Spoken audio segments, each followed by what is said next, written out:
Arrête-toi une seconde. Juste une seconde là maintenant. Pose tout ce que tu fais. Ferme les yeux si tu peux. Ou fixe un point devant toi. Sens ton souffle entrer et sortir de tes poumons. Inspire profondément. Expire lentement. Sentez cette vie qui pulse en toi. Si ton cœur bat encore ce matin, si tes poumons se remplissent d'air frais à cet instant précis, ce n'est pas un accident. Ce n'est pas le fruit du hasard. Non, mon ami, ma sœur, mon frère en Christ. Si tu respires aujourd'hui, sache que c'est grâce à Dieu. Il t'a gardé en vie. Il t'a protégé à travers la nuit, à travers les tempêtes de la vie, à travers les moments où tout semblait perdu. Et s'il t'a gardé, c'est qu'il a encore une raison pour toi. Une raison précise, personnelle, divine. Aujourd'hui, demain, et pour tous les jours qui viennent. Pense à ça. Chaque respiration est un cadeau de Dieu. Chaque battement de cœur est un rappel de sa grâce infinie. Dans un monde chaotique, où les nouvelles nous bombardent de tragédies, de pertes, de souffrances, toi, tu es encore là. Pourquoi? Parce que Dieu, le créateur de l'univers, celui qui a formé les étoiles et les océans, a décidé que ton histoire n'était pas terminée. Il a un plan pour toi, un plan qui dépasse ton imagination. Si tu respires aujourd'hui, sache que c'est grâce à Dieu, et ce plan est rempli d'espoir, de paix, de victoires inattendues. Laisse-moi te partager une anecdote qui me touche profondément. Imagine une femme, appelons-la Sarah. Elle a traversé une dépression profonde il y a quelques années. Tout semblait sombre. Perte d'emploi, rupture amoureuse, santé fragile. Elle se réveillait chaque matin en se demandant pourquoi elle était encore en vie. « Seigneur, pourquoi ne m'as-tu pas prise ?» priait-elle en larmes. Un jour, lors d'un accident de voiture, elle a failli y passer. La voiture a été détruite, mais elle s'en est sortie avec à peine une égratignure. C'était comme si une main invisible l'avait protégée. Des mois plus tard, elle a compris pourquoi. Elle a rencontré une jeune fille au bord du suicide, dans un groupe de soutien. Sarah a partagé son témoignage, ses luttes, sa foi en Dieu qui l'avait gardée en vie. Cette jeune fille a été sauvée, non seulement physiquement, mais spirituellement. Aujourd'hui, Sarah dirige un ministère en ligne qui touche des milliers de personnes déprimées. Si elle respire encore, c'est grâce à Dieu. Et son plan était de l'utiliser pour guérir les cœurs brisés. Et toi? Peut être que ton histoire ressemble à celle de Sarah, ou peut être que c'est un accident évité, une maladie surmontée, une nuit où les pensées sombres t'ont assailli, mais où tu as tenu bon. Si tu respires aujourd'hui, sache que c'est grâce à Dieu. Il te prépare pour quelque chose de grand. Peut être pas un ministère mondial, mais un impact réel. Être une lumière pour ta famille, un encouragement pour un collègue, un témoignage vivant de sa grâce. Aujourd'hui, dans cette vidéo, nous allons plonger dans ce thème qui peut changer ta vie. Si tu respires aujourd'hui, sache que c'est grâce à Dieu, il a encore un plan pour toi. Et pour ancrer ça dans la parole de Dieu, écoute ce verset clé de Jérémie 29:11. « Car je connais les projets que j'ai formés sur vous, dit l'Éternel, projets de paix et non de malheur, afin de vous donner un avenir et de l'espérance. » Oui, Dieu connaît tes projets. Ils sont bons. Ils sont pour ton bien. Si tu respires, c'est pour les vivre. Si ce message te parle déjà, right now, like cette vidéo et reste jusqu'au bout. Quelqu'un dans ton entourage a besoin d'entendre ça. Partage-la maintenant. Imagine, ton like, ton share pourrait sauver une vie. Dieu utilise même les clics pour son royaume. Maintenant, entrons dans le vif du sujet. Si tu respires aujourd'hui, sache que c'est grâce à Dieu et explorons pourquoi il te garde en vie. Partie 1. Pourquoi Dieu te garde en vie? Expliquons d'abord pourquoi chaque jour supplémentaire n'est pas du hasard. Dans ce monde où tout semble aléatoire, accidents, maladies, crises, la Bible nous dit le contraire. Si tu respires aujourd'hui, sache que c'est grâce à Dieu, parce qu'il contrôle chaque instant de ta vie. Regardons les preuves bibliques. Premièrement, Psaume 139, contre 6. Tous tes jours étaient écrits dans son livre avant même qu'un seul n'existe. Imagine ça. Avant ta naissance, Dieu a déjà planifié chaque respiration, chaque battement de cœur. Pas un jour de trop, pas un de moins. Si tu es encore là, c'est parce que ton livre n'est pas fini. Dieu écrit encore des chapitres de victoire, de restauration. Peut être que tu traverses un chapitre sombre en ce moment. Chômage, solitude, maladie.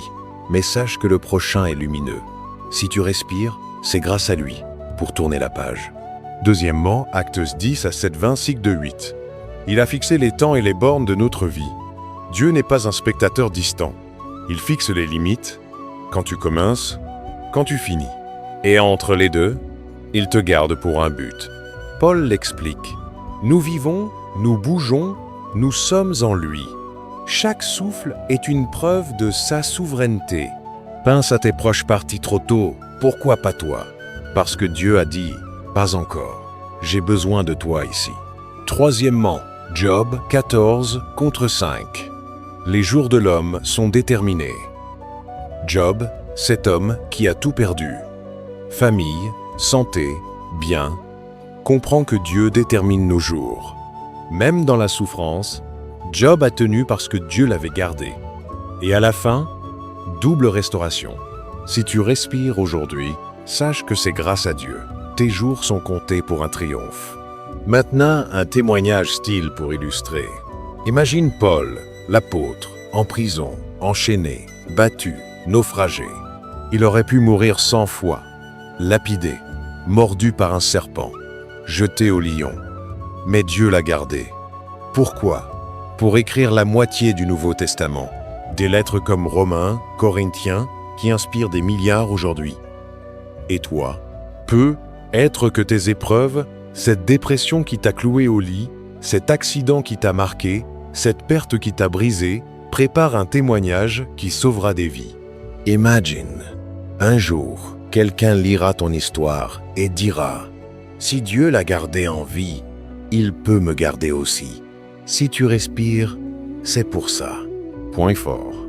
Si tu es encore là après tout ce que tu as traversé, maladie chronique qui te fatigue, rupture qui t'a laissé vide, perte d'emploi qui t'a fait douter, pensées suicidaires qui t'ont hanté, c'est la preuve irréfutable que Dieu n'a pas fini son œuvre en toi. Il te sculpte, il te forme, il te prépare. Ne vois pas tes cicatrices comme des échecs, mais comme des marques de sa protection. Chaque respiration crie « Dieu m'aime, il a un plan ». Développons ça plus loin pour que ça s'ancre en toi. Pense à la logique spirituelle. Dieu est amour. 1 Jean 4, contre 8. S'il t'aime, il ne te laisse pas en vie pour souffrir inutilement.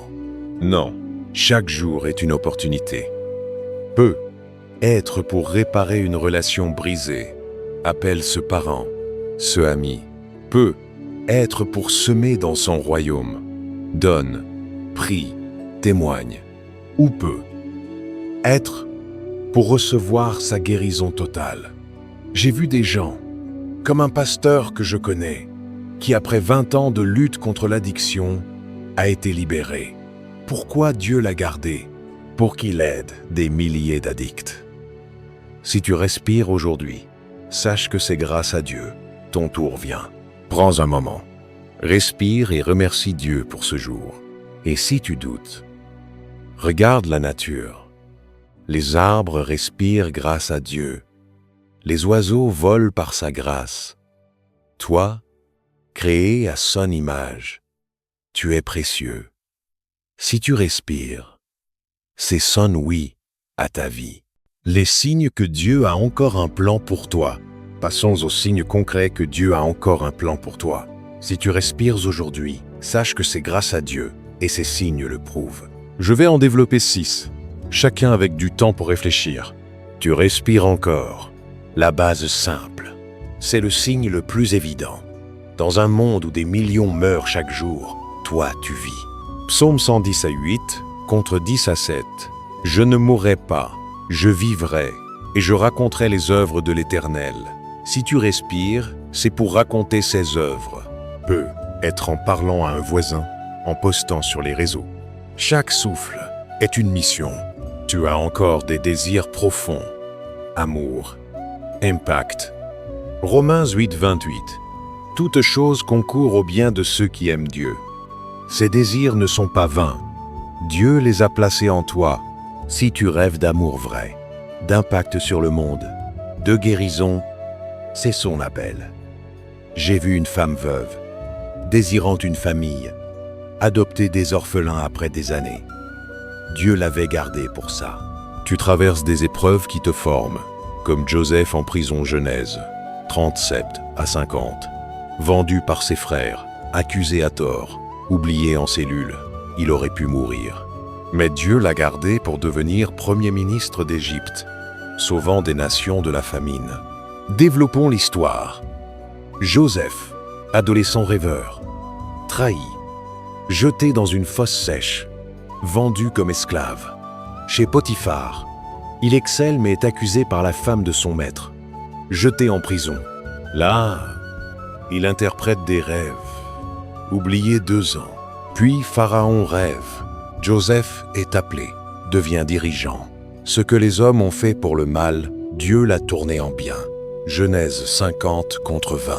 Tes épreuves, elles te forment pour ton palais. Comme David, poursuivi par Saül, caché dans des grottes. Il compose des psaumes dans la peur, mais Dieu le garde pour devenir roi. Si tu respires à travers tes poursuites, c'est pour régner un jour. Des portes se ferment, mais d'autres s'entr'ouvrent subtilement. Peut être un job perdu, mais une opportunité inattendue arrive. Proverbe 6 contre 9. L'homme fait des projets dans son cœur, mais c'est l'Éternel qui dirige ses pas. Si une porte claque, cherche la fenêtre divine. Tu ressens un appel intérieur, même faible prière. Compassion pour les perdus. C'est l'Esprit Saint qui murmure. Écoute-le. Peut être un désir de prier plus, d'aider les sans-abri. Suivez-le. C'est le plan qui se révèle. Des personnes croisent ton chemin qui ont besoin de ce que tu portes ton pardon, ton témoignage.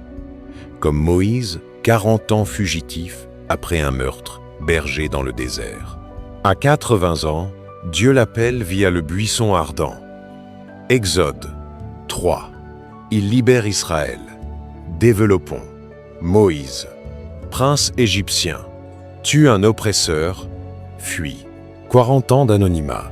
Puis Dieu dit, va, libère mon peuple. Malgré ses doutes, je bégaye, Dieu l'utilise pour des miracles. Si tu respires à 40, 50, 80 ans, c'est pour ton buisson ardent. Moment émotionnel. Peut être que tu te sens inutile aujourd'hui. Inutile comme Joseph en prison, David en grotte, Moïse en désert. Mais Dieu voit ce que tu ne vois pas encore. Il prépare le terrain pour ton miracle. Si tu respires, sache que c'est grâce à lui. Ton temps vient. Pause de 30 secondes. Réfléchis à un signe dans ta vie. Pour des millions de vues. Imagine des témoignages viewers. Partie 3. Comment aligner ta vie sur son plan? Maintenant, comment aligner ta vie sur ce plan? Si tu respires aujourd'hui, sache que c'est grâce à Dieu. Agis. Cherche sa face en priorité. Matthieu 6, 33. Cherchez d'abord le royaume de Dieu, et tout le reste vous sera donné. Prière quotidienne, lecture biblique. Commence par 10 minutes, jour. Exemple. Un pasteur attendait 15 ans pour son ministère. La prière l'a aligné. Meurs à toi-même. Galates 2:20. Ce n'est plus moi qui vis, c'est Christ. Laisse tes égos, peur. Un missionnaire a quitté son job confié pour l'Afrique après 10 ans d'attente. Impact massif. Obéis dans le petit. Luc 16 dit, fidèle dans peu, fidèle dans beaucoup. Nettoie ta maison, aide voisin, Dieu amplifie. Entoure-toi de conseillers sages. Proverbe C22, les projets échouent faute de conseils. Rejoins une église, un groupe. Atteins Sometime. Ésaïe 40 contre 30 et 1. Ceux qui espèrent en l'Éternel reprendront des forces. Un anonyme a attendu 20 ans pour guérir. Puis, boum, miracle. Exemple moderne. Un pasteur comme Billy Graham, attendu des années avant explosion. Ou une femme anonyme, Attendu 12 ans pour adopter. Maintenant, famille heureuse. Prends 30 secondes là maintenant, demande à Dieu, Seigneur, qu'est-ce que tu veux faire à travers moi aujourd'hui? Si tu respires, aligne-toi, ton plan s'active. Partie 4. Les obstacles. Comment les surmonter? Réalisme. Les obstacles, comme doute, peur, péché, découragement, critique, bloquent. Mais si tu respires aujourd'hui, sache que c'est grâce à Dieu. Surmonte-les. Réponse biblique. Pierre coule sur l'eau mais crie « Sauve-moi » Matthieu 14. Jésus le relève. Crie à Dieu dans ta peur. Paul avec l'écharpe de 2 Corinthiens. Ma grâce te suffit. Tes faiblesses, Dieu les utilise. Encouragement, le diable ment. C'est trop tard. Mais tant que tu respires, il est temps. J'ai vu des gens de 70 ans commencer un ministère. Surmonte par la prière, la communauté. Identifie ton obstacle et prie. Si tu respires aujourd'hui, Dieu a un plan. Pas vague, personnel, bon, avec espérance. Prière guidée longue. Fermons les yeux. Seigneur, je te remercie pour chaque souffle. Pardonne mes péchés. Je te redonne ma vie. Utilise-moi. Amen. Si tu crois en son plan, partage à une personne découragée. Abonne-toi. Active la cloche pour rappel. Tu n'es pas fini. Commentaire. Je suis encore là pour une raison. Ou ton combat. Pour finir, lire dans Jérémie 29, contre 11 et 13. Que Dieu vous bénisse abondamment. Amin.